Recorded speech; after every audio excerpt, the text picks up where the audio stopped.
भाईंदरच्या Navghar road परिसरात दरवर्षी नवरात्रीचा जल्लोष पाहायला मिळतो। गेल्या तब्बल 35 वर्षांपासून चव्हाण परिवार मोठ्या भक्तिभावाने आणि श्रद्धेने आई दुर्गेची स्थापना करत आहे। या दरम्यान त्यांनी नेहमीच वेगवेगळ्या प्रकारच्या आकर्षक सजावटीद्वारे भक्तांचे लक्ष वेधून घेतले आहे। यावर्षी देखील त्यांच्या सजावटीला विशेष प्रतिसाद मिळत असून परिसरातील नागरिक मोठ्या उत्साहाने देवी दर्शनासाठी दाखल होत आहेत। चव्हाण परिवाराचे वैशिष्ट्य म्हणजे त्यांच्या सजावटीत नेहमी काहीतरी सामाजिक संदेश दडलेला असतो। पर्यावरण संवर्धन, स्वच्छता मोहीम, संस्कृती जपणे यासारखे विषय त्यांनी यापूर्वीच्या सजावटीतून अधोरेखित केले आहेत। नवरात्रोत्सवात देवीच्या आरतीच्या गजराने आणि भक्तिरसाने संपूर्ण नवघर रोड परिसर भारून जातो।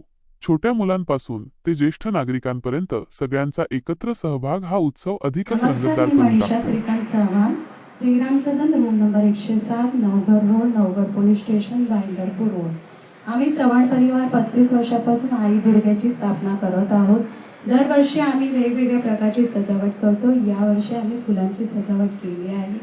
सत्यपरिचित या चॅनल मार्फत आम्ही सर्व भक्तांना दर्शनाचे आमंत्रण करत आहोत। धन्यवाद।